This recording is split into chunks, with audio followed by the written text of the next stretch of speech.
I just can't wait to get on the roads. The planning for this has been absolutely insane. And I can't wait to finally take my daughter outside of the UK and into Europe. I made a promise to my daughter on her day that I was going to take her around the world because our time was limited to a hospital room while she was fighting cancer during a global pandemic. So for that reason, I believe she's still watching down on me. I believe she still has the best view of her daddy. So I'm going to take her around the world now and hopefully raise great awareness and a lot of funds for these children fighting cancer.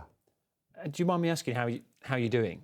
Because there must be really difficult days and tough days, and yet you're raising money and you're raising awareness. But there must be times when it's almost crushing. If I'm completely honest with you, every day is crushing. I'm sad every day. I cry every day. Every day I wonder what I'm still doing here. The reality of me being a daddy and seeing my daughter is I go every night to a resting place and spend time with her there. So how am I doing? It's very difficult. However, the 8 months that I got to spend with my daughter, even though she was battling cancer, were the greatest 8 months of my life. 8 months I'd give the rest of my life to relive again. And during those 8 months, my daughter has shown me the true meaning of strength. She showed me the true meaning of courage, and she inspired me, and not only me, but people from around the world. And that being said, if I know what I know now and what these kids have to battle, and I feel what I feel as a parent losing a child, I'd be pretty selfish if I didn't get up in the morning and try and do something about it. So my feelings are put to a side. I'm still trying to be the best daddy to my daughter, and I want to make a difference in this world while I'm still here. And as any parent of a child who has an illness, you must have educated yourself so much about childhood cancer. What do you know now? And has that also inspired you to try and make sure others don't have to go through what you've been through? I mean, before I was thrust into this situation, I knew nothing at all. And then when you're thrown into it thick and fast and merciless. What I do know now, which I didn't know before, is childhood cancer isn't rare. Childhood cancer is, in fact, actually the #1 killer of children in the UK. And even though it's the #1 killer, which is a scary statistic, it receives less than 3% of cancer research funding, which is even scarier.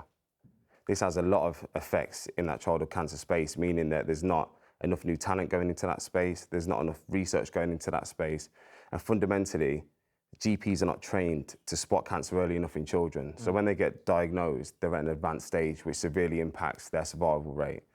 So these things need to change. And that's what we're trying to do here at the Azaylia Foundation, and that's what I'm committed to do, making a difference. I know you've been asked lots of questions about your beard, and it is magnificent, but it's there for a reason, isn't it? Tell us, those who don't know, who are watching you tonight and thinking, what a wonderful bit of facial hair. Yeah. There's a really good reason behind that. I mean, some people don't think so. I mean, every time I see my nan, she asks me what it's doing on my face every single time. I think she forgets. But the story behind my beard is when I was in hospital with my daughter, we couldn't go anywhere. We couldn't go to a shop. We couldn't do anything, which meant I couldn't get a haircut, which meant I developed this pretty fierce beard. As my daughter got older, she began to grab it and latch onto it and pull me into her with my beard. She used to rub her feet through it, and she used to love my beard. And because my daughter's not here with me now, it's a nice little reminder that she touched these very hairs on my face. So I don't trim it, I don't shape it, I don't have it to look great. I have it because I feel power from this beard. This beard, it's like the story of Samson. This beard is my strength. This beard is what my daughter touched. My daughter's my superpower, so this beard gives me something that no one else in this world could. And how are you feeling about the bike ride? I mean, you obviously absolutely annihilated the run. Are you physically fit, obviously, but ready mentally for it as well? I'm always ready mentally. You know, I said to someone on the street, they stopped me and said, how are you feeling? And I just said, compared to what these children are going through, this is nothing. I mean, by doing these physical challenges, I wanted it to be tough. I didn't want it to be easy. We've got some of the hardest routes in Europe. We've got 100+ mile days, 10.5, 11,000 feet of climbing. It's going to be tough, but with my daughter watching over me and me feeling that power and me knowing what I need to do in this world, we'll get through it no problem, because we want to raise awareness and we want to raise funds, and I want to make her proud.